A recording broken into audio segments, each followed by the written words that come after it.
Welcome to the Social Podcast, where no discussion or debate is off limits.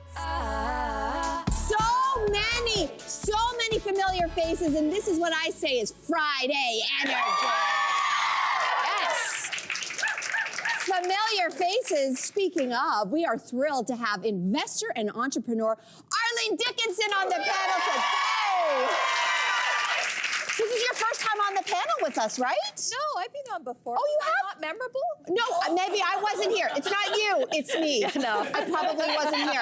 Maybe. Back. Yeah, But it's been a while. It's been a while. We're happy to see Okay, you. just blame it on menopause. My brain is just out to lunch, everybody. Well, listen, have you noticed the smell of rage in the air lately? The Globe and Mail's happiness reporter says that thanks to the threat of annexation and tariffs, it's our new national mood. Rage, it's our mood. And it's a good thing if we know how to handle it. So Cynthia, the idea of what's becoming our slogan, elbows up, you know, the idea of angry Canadians, is this a productive emotion? I know what you mean as a first instinct, but I actually don't think this is productive. I also shared, when I saw Mike Myers on SNL, I don't know if you guys caught that, he was one of the first people who was signaling he had the shirt that said Canada is not for sale, elbows up. I felt this surge of pride. Yeah. But in the end, here's what I keep coming back to. I think that anger only builds upon itself, and we're starting to see the ramifications of that. In Hamilton, just the other day, 80 Tesla cars were destroyed, were vandalized. Yeah. And that kind of anger and that's unbridled, it tends to just completely build upon itself and explode. And I think we need to figure out a way to channel it in a more productive way. Oh, I know how to do it. And I think we're being very productive because we are speaking with our dollars. We're not traveling to the States anymore. Yeah. And guess what? We are buying Canadian. I think it's very productive. You do think I do.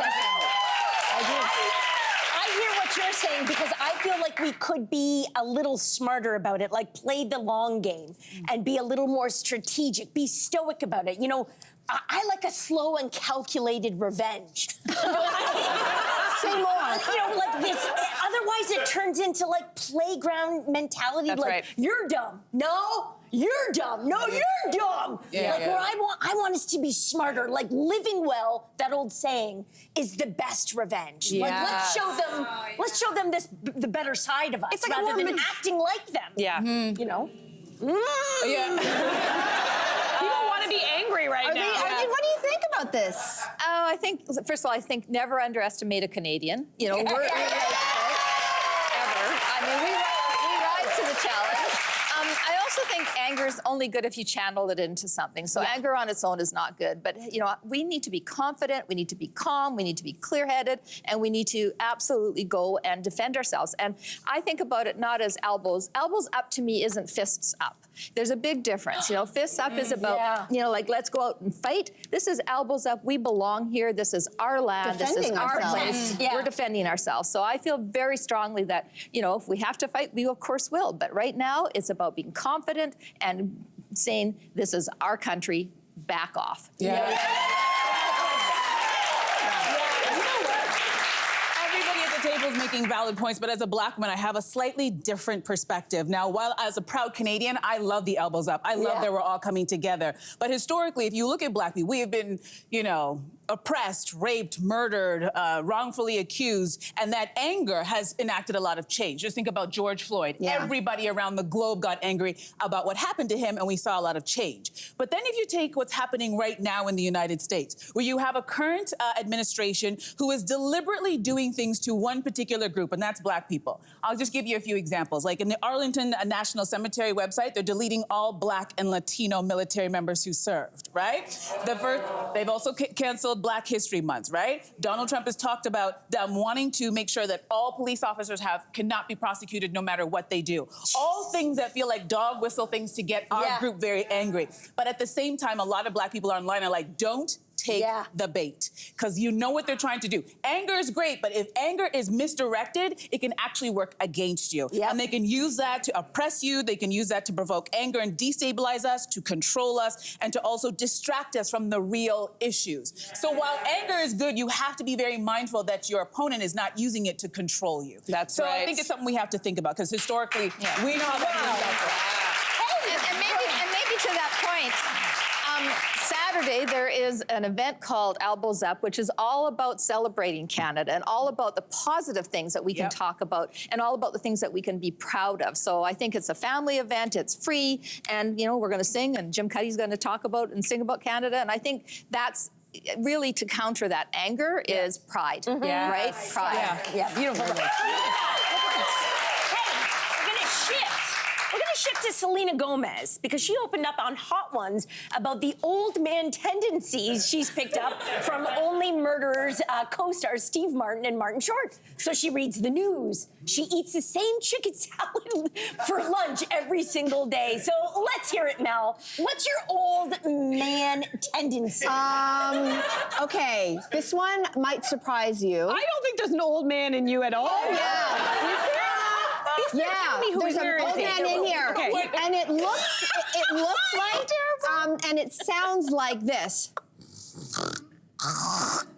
No way! Are you a worker? When I walk my dog, I just look around. You do that. And then I'm like, let her rip. No. So I am very good at horking, and if it was an Olympic sport, I'd be a gold winner. Wow. Thank you. Thank you very much. I've never seen you do it. Me neither. Listen, on commercial break, look out. All right, so Cynthia.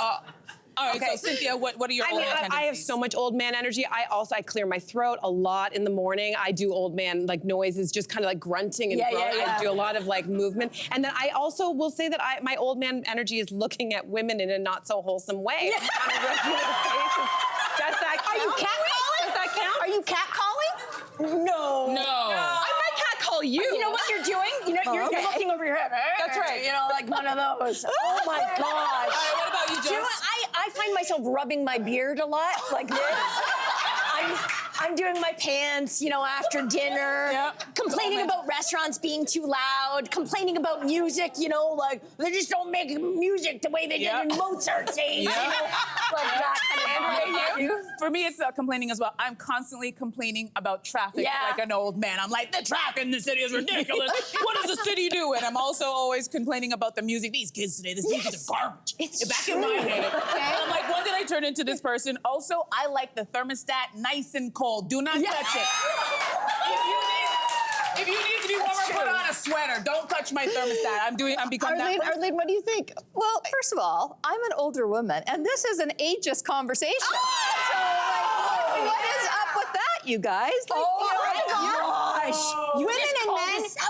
Women and men age totally differently. Yep. So we're talking about men, old men tendencies, not old lady tendencies, because we classy to the end. But you're a younger woman, and you're talking about saying that's old man tendencies.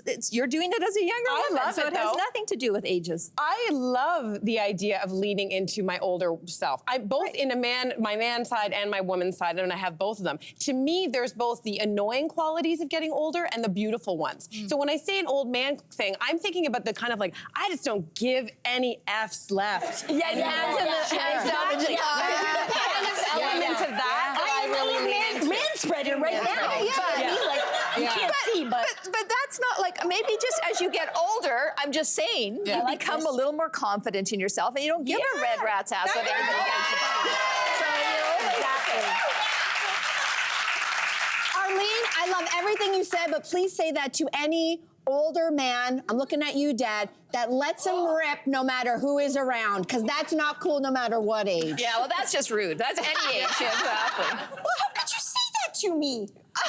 Anyway, sorry. I do that all the time. You mean let her rip like that? That's it. No. Sorry, I love you, Jess Allen. Love you. Here's a question for everybody. Did you know kids these days are getting laser hair removal? Did you guys know that? Well, here's 8-year-old daughter of Dubai Bling star Mahira Abdel Aziz getting the hair on her upper lip removed in a now viral video. So, are we cool with this? Arlene, I'm gonna throw this to you first. What do you think about this? No, you know what, I at that age is so, it's so vulnerable. Young girls at 8 years old should be out. being creative and thinking about their life and not caring about their, it gets worse as we get older. Why would you start an 8-year-old child having to be But don't you think that procedure will allow that 8-year-old child to be out in society and be creative and be, you know? No, because why are we judging? Like, well, first of all, that's a whole other issue. Exactly. But if we allow that to happen, that's a problem with society. But I think that we can't allow children that age to feel so self-conscious that they have to get. We don't know what that's going to do to her skin in 10 years from now. We don't know what's going to happen next to her. I understand, but I think it's actually easier to fix the insecurity than it is to fix society. Like, because this, you know, like, people are cruel. They're cruel. Listen, you're talking to a girl whose nickname in elementary school was Gorilla. Get it? Grelo, Gorilla. Oh my And they started calling me that because I had sideburns and really hairy arms. So there wasn't laser hair removal available for me, and nor did my parents know or would ever pay for that. So I took matters into my own hands, and I stole, sorry, Dad, I stole your razor, and I shaved off all of my own sideburns, and I started shaving my arms at about that age. And I'm gonna tell you something. 8? It did give me confidence. You know why? Because the kids stopped teasing me, and they stopped calling me Gorilla. And I'm gonna say, I'm good today. I am fine. I'm good. Yeah, I'm good. I had a similar story to you. So, like, I had a unibrow, I had a mustache, I had a lot of things going on. And I was teased for sure. And it sucked because my mom didn't talk to me about it. And so I was going to use those creams that, like, dissolve your, like, those painful creams. And then I think I used a razor. It did develop a part of my character, though, I will say. Thank you. Just kind of like that discomfort and having to learn that actually, like, that stuff doesn't matter that much in the grand scheme of things. As I've gotten older, I've leaned into, like, you know, it comes back to haunt you when you, like, enter menopause and there's things coming out of everywhere. Like, so, like, you just, like, I feel like, I don't know, I wouldn't want, if my kid came to me and said, Mom, I really am suffering and I want to do something, I can't say that I wouldn't do something. Okay, so it's, say your kid comes to you and it's first thing, it's the hair removal. And then once you give into that, next is, I want a nose job. Actually, Mom, I want to dye my hair. You know, Mom, I want a chin implant. My problem is, it's a slippery slope. She's too young. And I would tell him, like, you can do it, but I need you to wait till you're 18. Live in this body. 18? It's going to change a lot over the next 10 years. But we allow young girls to shave their underarms and legs. I'll tell you, there are a lot of things. When you're young, there's so many stupid insecurities that come out of nowhere. And when I was younger, if somebody in my family allowed me to change things, I would look like Mrs. Potato Head because I wanted to change everything about myself, but I knew that I couldn't, and I came from a family that was like, absolutely not. And then you get to a stage where you're like, I hated those things about me, and now I love those things about myself. I think you gotta let a young woman grow into herself and realize those little things that you are fussing about, it's only you that's noticing it. That's really so true. Know, that's very true. I think on paper, you're absolutely right. And I wish we lived in that world, but I'm not going to sit here and say, if my daughter comes home crying every single day, and hair is not a nose job, I would never allow that. I know, but I think hair is something where it's one thing I could never, as a parent, allow my child to suffer. I'm sorry, I will not allow that. What if the culture just back as a trend, though? Like, remember, we've all talked about, you've talked about it, about over plucking your eyebrows. People fell into that. And now, you can't grow that back, and now the full is back in. What if the tide shifts? We never predict. Maybe mustaches will come back in for us later. Maybe. Poor girl. They're gonna be big. And now I gotta pay for someone to put the hair. I want to say that I think Cynthia's point was really, really important, and we shouldn't walk past it, because instilling confidence in our young girls and daughters is the most important thing we can do. And if all we're doing is letting them learn how to cave to other people's pressures, they're not learning how to stand up in the real world. And that bullying will actually get worse for them, not better for them. So I actually think what you said was really true.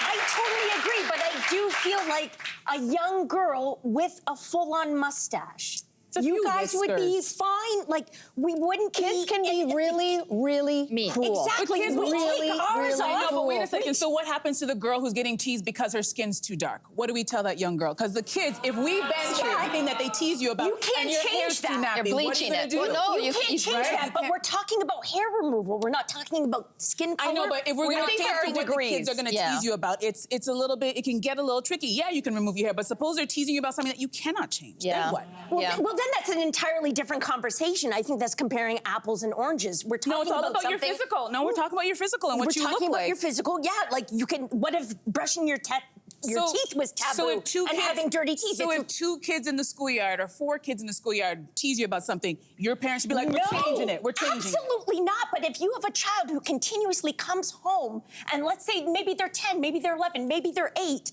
and they have a full-on mustache, and you can remove it with causing 0 physical harm to that child, I don't have a problem with that. I have a girlfriend. But Andrea's right. Like when you think about, like if you have dark skin, there are lightening creams out there that people, you know, they go and buy it to say, I don't like the color. Mom, they're making fun of me because my skin is dark. I'm too dark. And that I'm too dark. So where's the line? Are we saying that mustache for women are now acceptable? Is that what we're saying? I'm saying it's not. Well, you're making it sound like she's putting product and curling it on. Did you see? It was visible. Yeah. Anyway, listen. I love this debate, but Arlene, I'm sorry to cut this off, but Arlene, we have an important question for you because you have actually created and you're starring in your own brand new YouTube series, and it is called Arlene is Alone: The Single Life. Yes.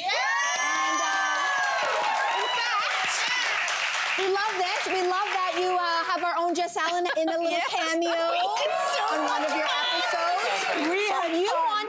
You wanted to create this series about being single. So can you tell us about it? Why did you want to do this? Because what is wrong with being single? Like, let's normalize being single. Like, I want to travel, and I want to go to restaurants by myself, and I want to go to movies by myself, and I want to live my life as full as I can. I want to make my world bigger, not smaller. And if I think about, being single as somehow not being okay, or that I'm lacking something because I'm not with a partner, I have everything I need, and I don't want to put my emotional wellness in the hands of somebody else. I want my emotional wellness to be inside of myself. Yeah. And so that's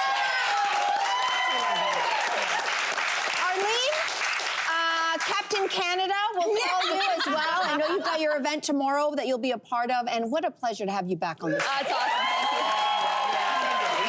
Thank you. Subscribe to the Social Podcast so you don't miss a fiery debate. Until next time, socialites.